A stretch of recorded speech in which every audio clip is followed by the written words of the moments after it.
to me, even though he's my friend, and I've known him for 35 years, it's the President of the United States.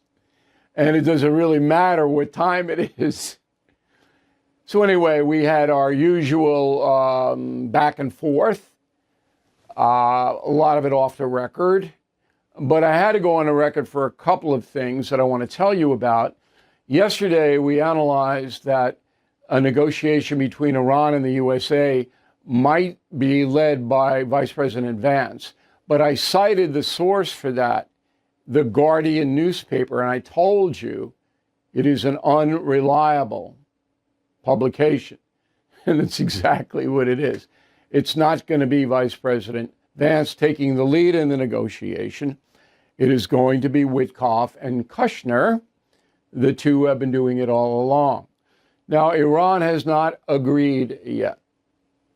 I don't know whether they will. But U.S. authorities are ready to go to Pakistan or Turkey or wherever a negotiation might take place. The problem is that there's no one in charge in Iran right now. The president doesn't even know who's going to show up for a negotiation. Could be Omar the tent maker. I mean, if you call over there, it says, well, line one used to be so-and-so, but he's dead. And I'm making fun of it, but it's true. So the upper echelons of the Iranian government, the theocracy, they're all dead. And nobody really knows who's in charge. There are rumors, A, B, C, D, but it is so chaotic in Iran right now that there's no certainty at all. I'm going to get into in a few moments. You might want to get a pen and paper because you're not getting honest information from the American media about this Iranian action. I will give you honest information, but I want to start with the descent to the war in Iran. Okay. Now, I like dissent. I'm a maverick. I think dissent is really, really good, but it's got to be responsible. Can't be personal animus, and that's what we're seeing here. So on Saturday, there is a No Kings, the third No Kings demonstration all around the country, and this is an anti-Trump, we hate Trump demonstration. Okay. We've seen it. We know what it is. There's no real difference. The grievances are, sending masked agents into the streets, terrorizing communities, immigrant families terrorizing, no warrants, threats to overtake elections, getting health care, environmental problems, and education solved, rigging maps to silence vote. It's the usual litany of progressive grievances. A few are legit, most are just made up fabrications. All right. I mean, there aren't people being detained without warrants. All right. There are judicial warrants signed by judges, and then there are Homeland Security warrants signed by superiors in that organization. You got to have a warrant to take somebody in. It's a simple lie. All right. So No Kings is based, this demonstration on Saturday is based in, ready, Minneapolis. Hello. And Bruce Springsteen's going to be there. So is Bernie Sanders and Attorney General Keith Ellison and Jane Fonda. They're trotting out Jane. Now, I'm mocking this because it means nothing. I mean, these people don't want to talk about legitimate issues. They want an open border. Progressives want an open border. Everybody comes in. Everybody. And then they stay. That's amnesty. They want amnesty. So millions and millions and millions of people are absorbed into our country. That's what they want. Say it. I respect you if you said it. Now, the funding of this is fascinating. So it comes from a group called Indivisible. That's from the Pledge of Allegiance, all right? Indivisible. And nobody knows anything about that organization. You can look it up, but it's shadowy and mine. But the big money is coming from Soros, as usual. Soros pumped about $8 million into the No King protests, the two priors in this one. Soros behind it. ACLU, which is no longer a civil rights organization, it's a far left fanatical group. And Planned Parenthood, so they're in on it too. These are the big organizations behind it. And a lot of the money that comes in, and you'll see it if you watch television coverage, and there'll be plenty of it, of these No Kings thing. You'll see the buses, you'll see the signs, you'll see the people organized. All of that takes money. And it's dark money because the commentators and the news reporters, they don't know where the money comes from, and they don't care. As long as it's a big crowd, that's what they care about, as long as Trump looks bad.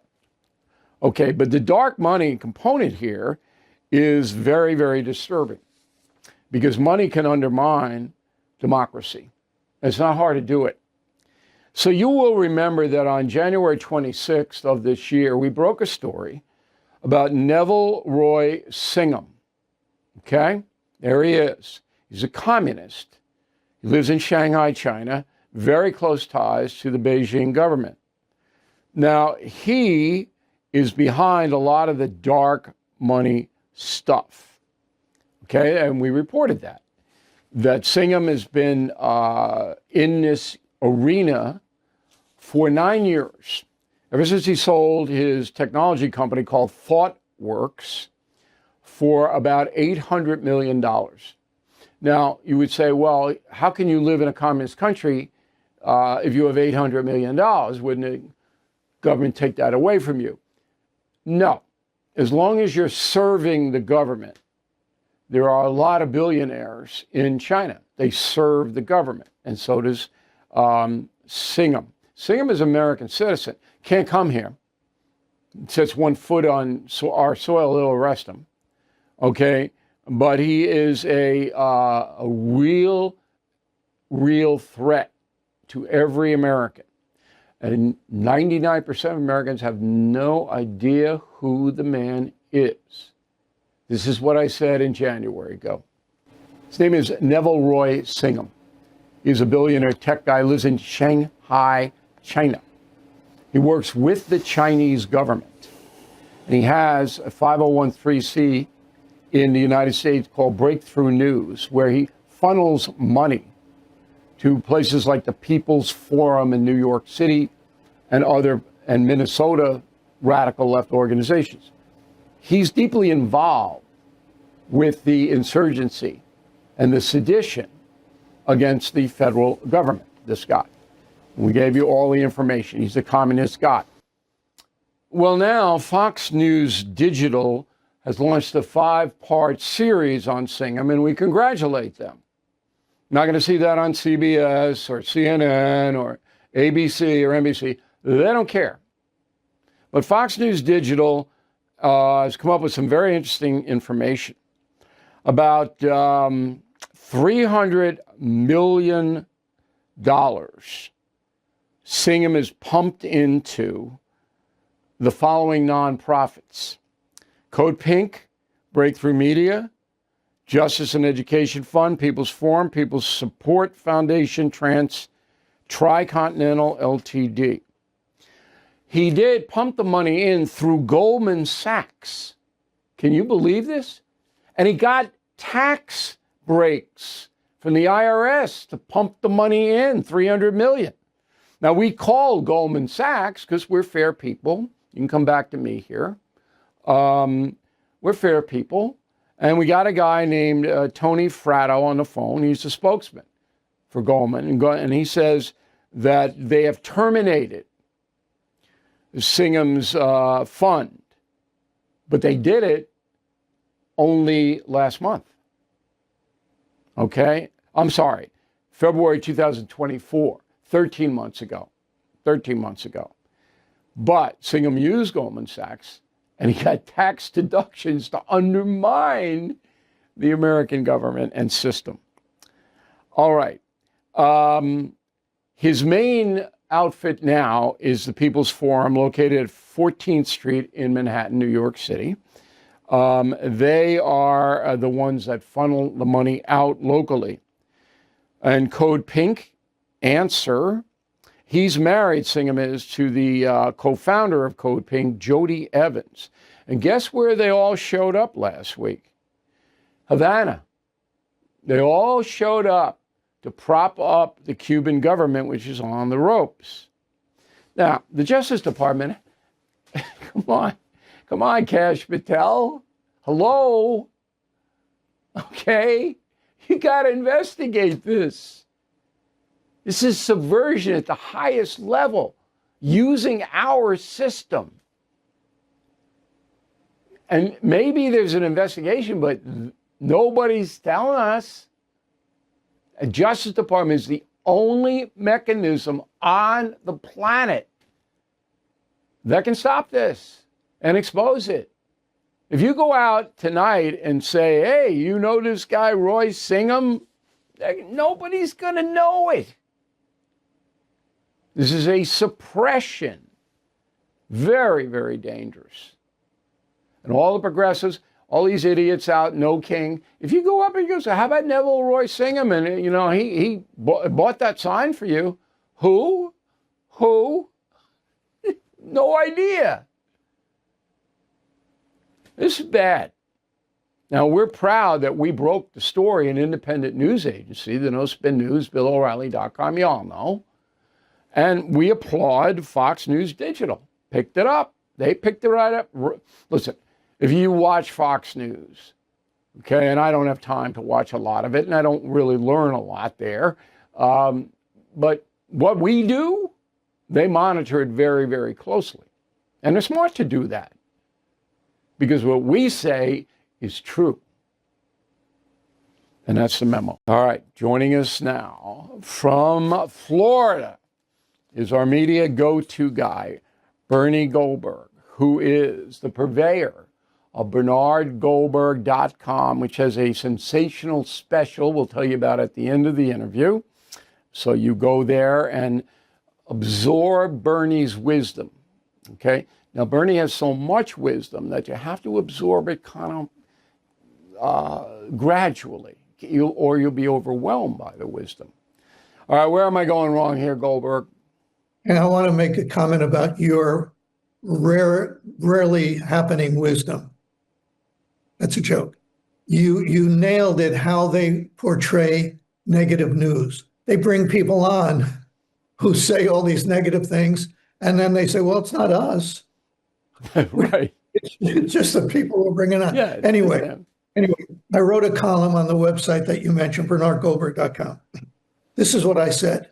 If Democrats were ventriloquists, journalists would be the little dummies sitting on their laps. So if Democrats are against the war, and they are, liberal journalists will also be against the war. Now, you and I, Bill, come from a hard news background, so I know you'll agree with this. Journalists should not be cheerleaders for this or any other war. They should ask hard questions. They should be skeptical of what the government tells them. But they've crossed a very bright line with their partisanship. Give me just 30 seconds to read a very brief passage from an op-ed in the Wall Street Journal, not by a MAGA Republican wearing a red hat, but by Mark Penn, who was an advisor to Bill and Hillary Clinton, and Andrew Stein, who was the former New York City Council president, obviously a Democrat. Very short passage. Journalists have a right and a duty to report bad news and to question Pollyanna-ish reports from the US government. But many seem to be going beyond that and rooting for America to fail. Let that sink in. Very short ending. What seems to be driving the coverage is repertorial partisanship and the Democrats' determination to oppose this president no matter what he does. Bingo, that's what it's all about. Democrats want to oppose him no matter what he does, so their media allies do the same thing. And I think you got to give the New York Times credit for running that op-ed, but it's outnumbered. Wall Street Journal. Oh, it was the Wall Street Journal. Yeah, I yeah, read New the York- op-ed. I just didn't remember the source of it. Okay, and all of that is true across the board. But here's the real frightening part, because I did use that word in introducing the CBS poll, that a lot of Americans, maybe most of us, don't pay attention. They don't know really what's happening. They just hear things. And when the media is overwhelmingly against a president, they're going to just hear things that aren't true, that are slanted, whatever it may be, and then make their opinion based on the things they are hearing. I'm seeing more and more of that. How about you? No, I think you're right. You're on a roll today, Bill. I think you're right about that too. Let's use this as an example. Liberal Democrats and their allies in the media are trashing Donald Trump. This is one of their big reasons for their opposition to the war, because there was no imminent threat, they say. But for argument's sake, and only for argument's sake, let's say they're right. There was no imminent threat. Would it be better if he had waited until there was an imminent threat? Because if he waited until there was an imminent threat, Iran may have had a nuclear device, nuclear bomb, and they could have hit London, Paris, Berlin, Tel Aviv, even New York or Washington, possibly. So, you know what would happen then, Bill?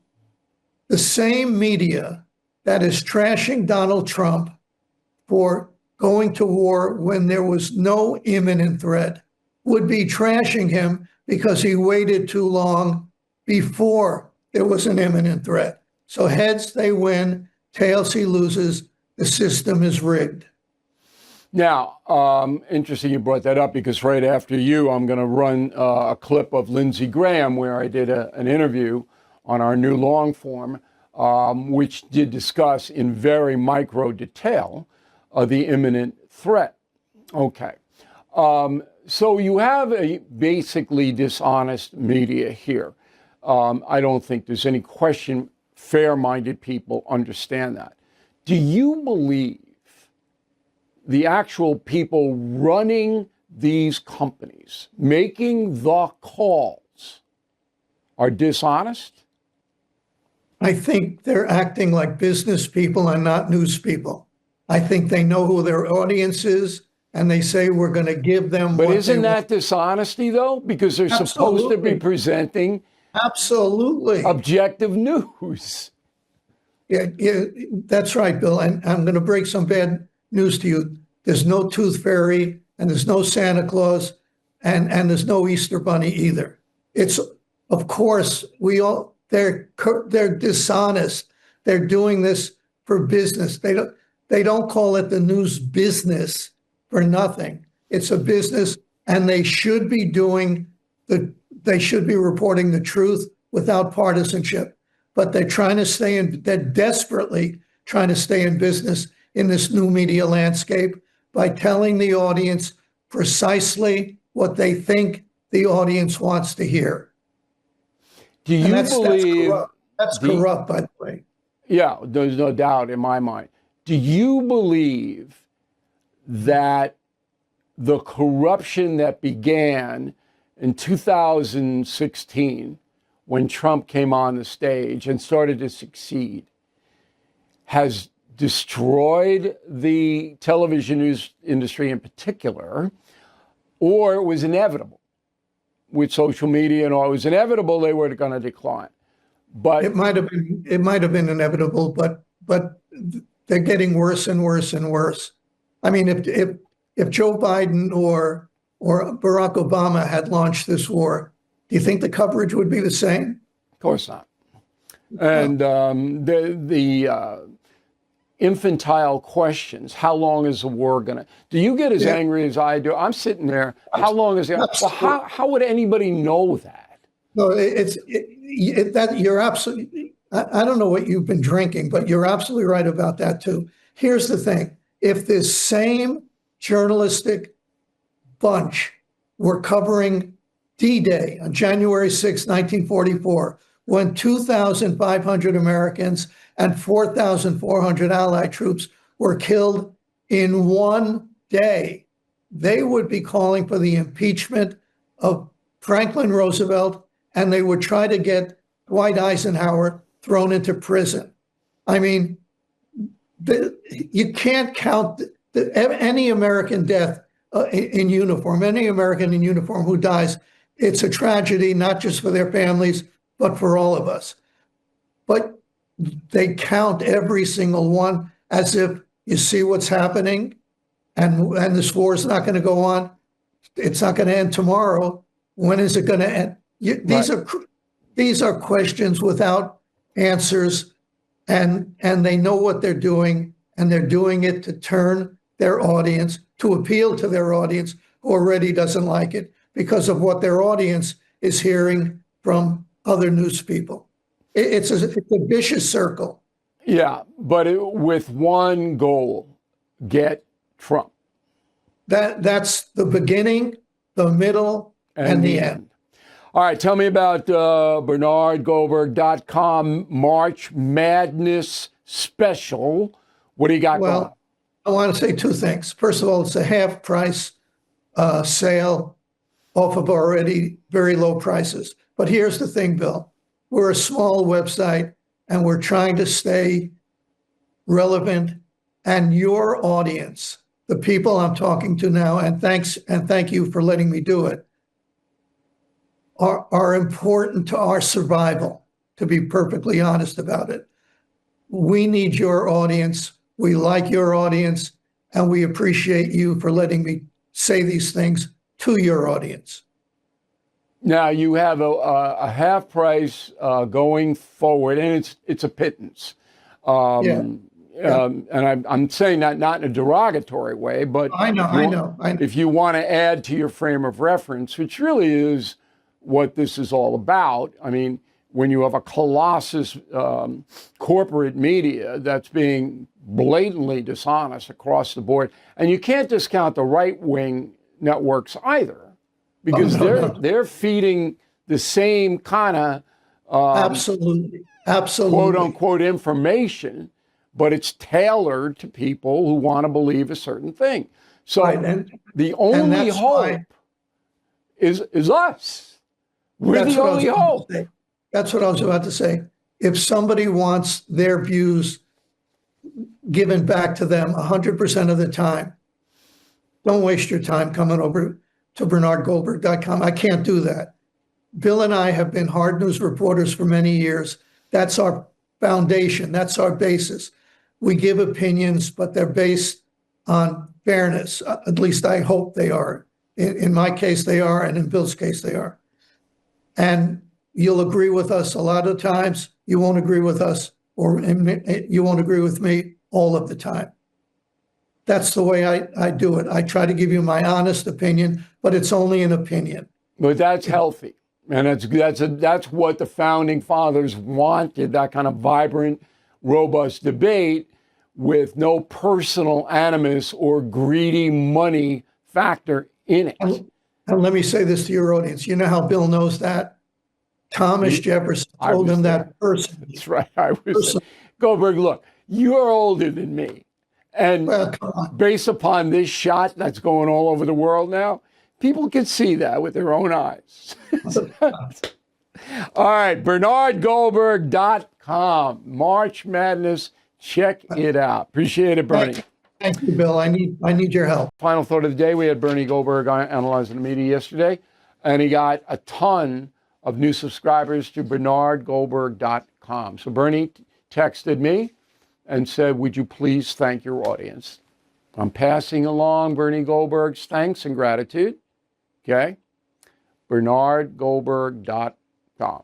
And if you want to reach me, Bill at BillO'Reilly.com, Bill at BillO'Reilly.com, name and town. Thank you for watching and listening to the No Spin News. Unbelievable chaos this week. I know I look calm. Unbelievable chaos. And a smart life tip, if you live your life in chaos, if you allow it, if you nurture it, if you snuggle with it, you're going to get in trouble. My operation is pretty smooth. Okay, we don't embrace chaos and we put it out very quickly because it just gets worse and worse and worse. But this was beyond my control. So let me walk you through it because it's very interesting. So we were supposed to have an interview with President Trump on Tuesday, this coming Tuesday. And those things take a while to set up. And the president watches the No Spin News every night now. He sent me a text at 2 in the morning this morning, complimenting me on my talking points memo about the comparison between JFK and Donald Trump and how they both had to use the National Guard to enforce federal law. And it's just grounded in history. There's no partisan stuff about it. And I'm going to do that on our YouTube channel. I'm going to give you a little bit more on it. But I did that yesterday. If you're a premium concierge member, you got a transcript, you should get one. Because the argument that I made is going to be used in the Supreme Court. And it's all very complimentary to us. Okay? And I was very pleased to get the text at 2 in the morning. I wasn't up, but then I got up a little bit later to go to the head, and I just, I shouldn't do that, but I just hit it, and there was the text. And I appreciated that from President Trump. But anyway, the interview that was supposed to do on Tuesday in the White House is now out because it looks like the president's going to go to the Middle East on Sunday. That could, maybe won't happen, but because that's in play, then all of his other obligations have been canceled, including the interview with him, which is really too bad. I got a lot of questions. And then I had to make an adjustment on it because it was the lead to the Three Americans show, which is next Wednesday, this coming Wednesday, at the Kennedy Center in D.C. And if you want to see us, Stephen A. Smith, Chris Cuomo, and me, let's go to the News Nation websites and they'll guide you in. Okay? But that's going to be simulcast on CW, on Syria. I mean, it's enormous. So my plan was interview the president on tape, kick off the Three American show with that, and then boom. But now we have to reconfigure. This is life in the fast lane, and this is the fastest lane there is, what I'm doing. Okay? So we're still going to have a great 2-hour Three Americans program at the Kennedy Center. It's going to be very interesting. I'll be on Cuomo and News Nation tonight at 8 to talk about it. The Three American show is also at 8. Okay, so that's this coming Wednesday. Tonight at 8, I'll be on Cuomo and all of that. So if I collapse during this broadcast, you'll understand why. All right, let's get to it. Talking points memo, Senate votes down a resolution to stop Trump's attack on drug vessels in the Caribbean. Okay. Why? Why would you do that? Now, the resolution failed, but not by much. Not by much. The vote was 51 for failure. We're not going to do it, to 48. Yeah, let's stop them. A number of politicians, I mean, this is pretty standard. Rand Paul, what are you going to do? Senator from Kentucky, he voted for the resolution to stop the attacks. Lisa Murkowski in Alaska, she's not a Republican. You guys up there, I'm not telling you to vote for, but Senator Murkowski is not a Republican. I don't think she's a Democrat either. I don't know what she is, but she's certainly not a Republican. And then Fetterman, the Democrat from Pennsylvania, he voted to allow the president continue to attack the drug crafts. Now, the president has the authority because he declared the drug cartels in Venezuela, which are doing all this, as terrorists, terror groups. You remember after 9/11, Bush the Younger said, look, I got to have the authority to attack these Al-Qaedas and ISIS and everybody else. I can't go to Congress every 2 minutes to get permission to attack these people. So if we designate them terrorists, we can attack them. That's exactly the law. So this is just another demonstration of hate Trump. That's what this is. So you will not be surprised that the two people heading this are Senator Adam Schiff and Senator Tim Kaine of Virginia. They hate Trump. They're doing everything they can to stop everything Trump wants to do. Okay. If you think that's in benefit of the United States, then you're entitled to your opinion, but you're a moron. I'm sorry to be blunt. So if I'm trying to stop more than 100,000 deaths a year in this country, and it's 3 times that with all the health stuff that comes from taking narcotics, but trying to stop that, and I have the authority to use the military against the drug smugglers, I do. Right? I do.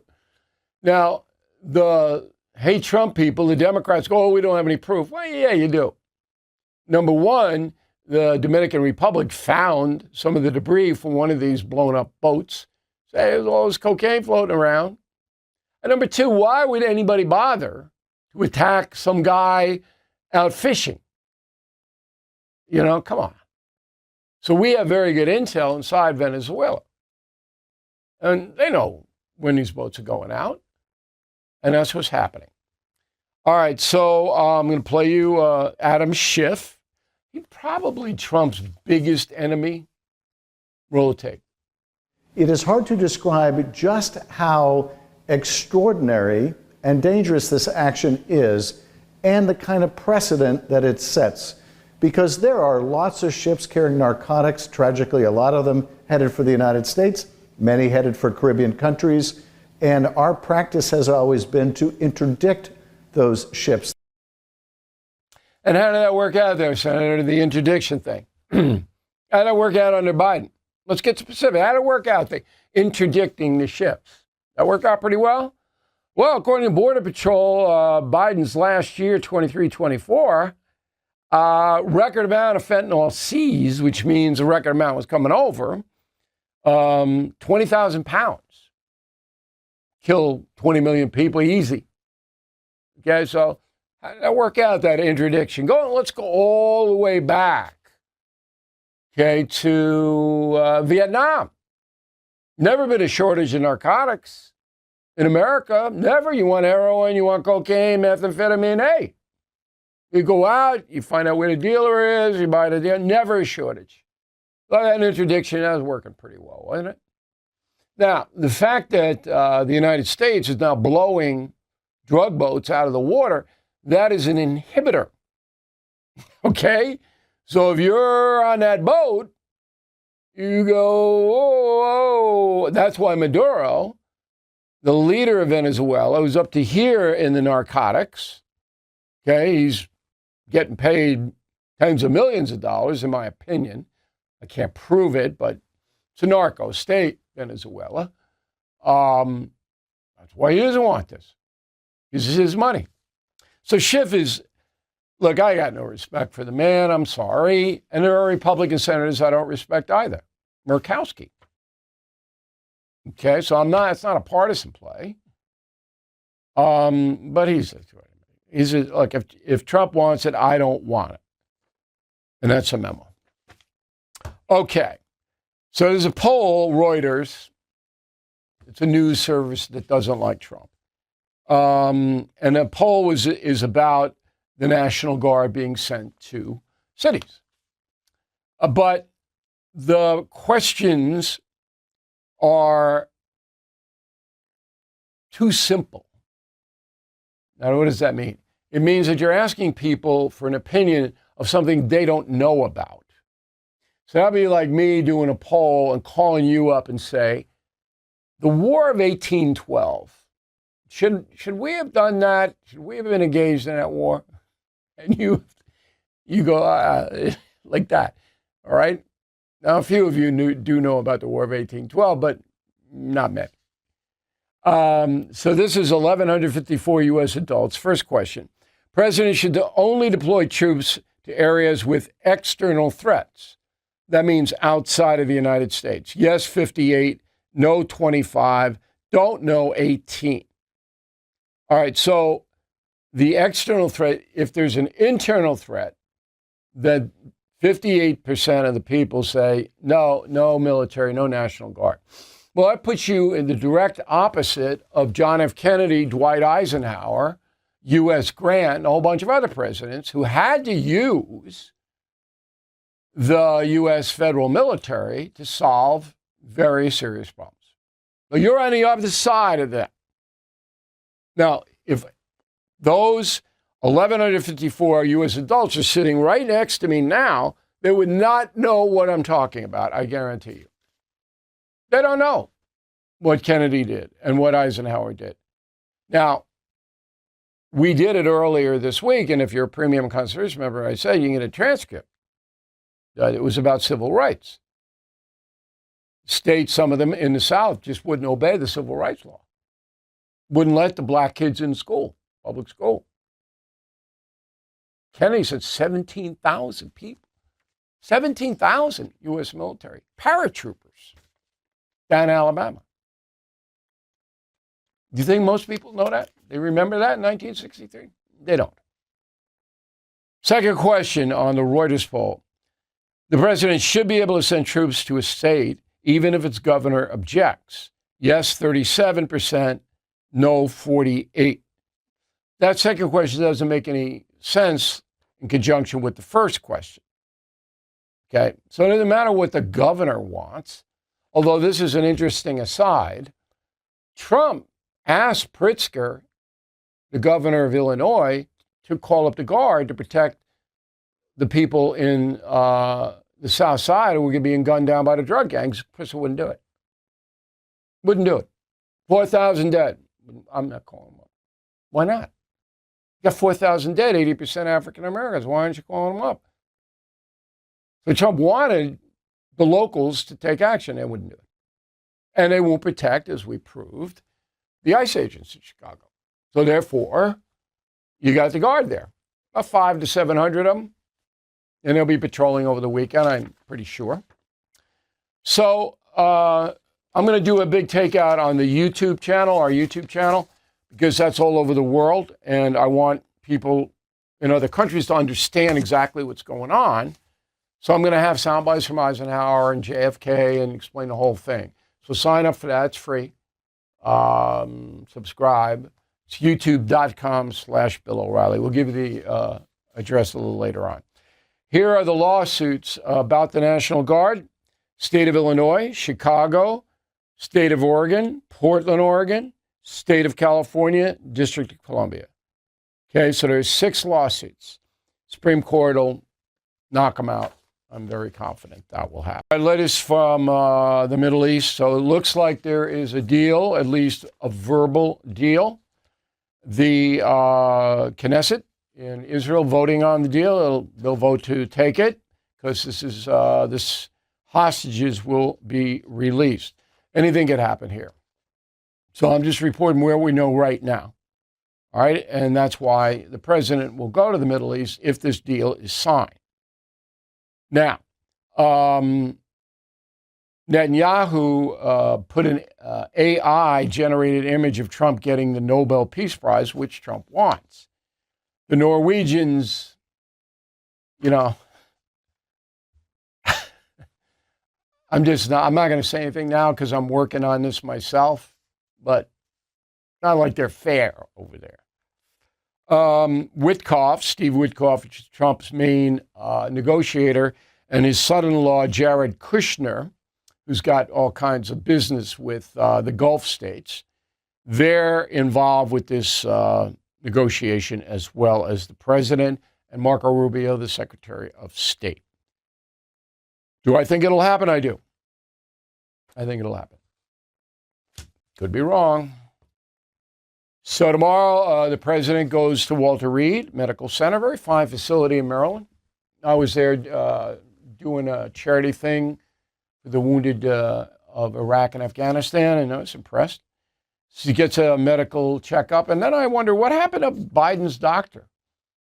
The guy didn't tell anybody that Biden had prostate cancer in last February, and then he has prostate cancer. Where is that? How come we don't know what that's all about? But anyway, so Trump's getting an exam tomorrow. Another poll. Power. Power. A lot of people love power. If I had the choice between money and power, I'm taking the money. Because I can give it away. You can't give power away. Power, sometimes I can right wrongs, as we do in our concierge membership for BillO'Reilly.com. If you're getting hosed, I can come in and do some serious damage to the people who are hurting you. And so that's power. And we use it that way. But just power, people go, Okay, here it is. Pew is a good research center. 3,455 U.S. adults. Compared to other recent presidents, do you think Donald Trump is trying to exercise more presidential power? 69%. Less, 2%. About the same, 21%. The answer there, if we're doing Jeopardy, is more. All right? President Trump believes in executive power, the executive branch. No question about it. No question. And he joins Alexander Hamilton, Andrew Jackson, Abraham Lincoln, Theodore Roosevelt, Franklin Roosevelt. All of those presidents said the supremacy should lie in the executive branch. Trump is the pursuit of power is the highest level in modern times. Now, maybe you don't like that. Obviously, Democrats don't. Second question, as you may know, Donald Trump has used a number of executive orders to set policy. Do you think Trump is doing too much by executive order? 51. Too little, 6. About right, 27. I haven't seen any executive orders from the president that I objected to. But I didn't really study all of them. There are a lot of them we don't even have time to report. He is a lot of them, no doubt about it. Next question, improve the way the government works. Has Trump done that? Definitely improved it, 19. Probably improved it, 20%, 39 altogether. Not improved the government, 18. Definitely not, 41. That's not a good number for the president there. The government, they don't think is working as it should. Final question, improperly encourage federal investigations of political opponents. Okay, interesting question. Definitely done that, 38. Probably 24. Haven't done it, 21. Definitely haven't done it, 15. So he's underwater, 62 to 36. Donald Trump has used his power to roil, that's a good word, right? R-O-I-L, his political opponents, but some of them broke the law. I do the same thing. I always measure what I would do. Comey, I go after him. I think Comey corrupted that Justice Department, that FBI agency, to a degree that I haven't seen since Nixon. Garland was bad under Biden. He was terrible. Where is he? He disappeared. He may be up in Greenland somewhere. Garland was bad, but he didn't do anything. But Comey ran wild. I don't think he should get away with it. Now, I don't think he's going to get convicted of the perjury stuff. I don't see it. Could be wrong on that. But the fact that he has to go through it and people know what he did or didn't do is worthy exercise. And then I look at all the others that Schiff and Letitia James. Man, I think they all abuse their power and trying to destroy him and his family. Anyway, that's my point of view. FBI issued a report on the summer heat operation that I never even heard of. So the FBI summer heat operation, all 55 FBI offices across the country, happened from June 24th to September 20th, summer. Here are the stats. 8,629 arrests. Bulk of the arrests, gang members, 6,500. 53 child victims were involved with these crimes. 45,000 kilograms of cocaine seized just in the summer. Tell Adam Schiff, please. 421 kilograms of fentanyl seized. Almost 2,300 weapons seized. Not a bad summer for the FBI, now that Comey's not there. Okay? You will never hear this reported on the national television news. I don't even think Fox will report it. They just don't do it. Final thought of the day. I outline what we're going to do next week in Washington, D.C. So I hope I think News Nation's got a few seats left for the Three Americans. So get over there. I'd like to see you. Tonight, Thursday, 9 p.m., Concierge Premium members get to ask me questions about confronting evil. Josh Hammer, the new co-author, will be there with me. And we have questions for him because he's the researcher. Lots of questions, and they're good ones. So 9 o'clock tonight, live with all you guys who are Premium and Concierge members. It enhances your life. You know, when I see the sheet every day of people that sign up, and we got a lot of them, a lot of Concierge members. But once in a while, we'll have people cancel. And I guess, you know, people die and people go bankrupt and all that. But I go, why would you do that? We give you information that nobody else is ever going to give you. And it gets you ahead of what's happening in this country. And knowledge is power. We talked about power a little while ago. The more you know, the more powerful you are, the more you can protect yourself against the evils of the world. And you have to plan ahead. And if you don't, you're going to get hosed. And if you do get hosed, then I'm here to help you if you're a concierge member. We kind of put that net out, you know. Trust is earned. I think I've earned your trust all over the world. So check it out. And we're looking forward to our soiree tonight, 9 p.m. I'll be right back here. Same jacket, tie, and we'll have a lot of fun. Thanks for watching No Spin News. We'll see you tonight.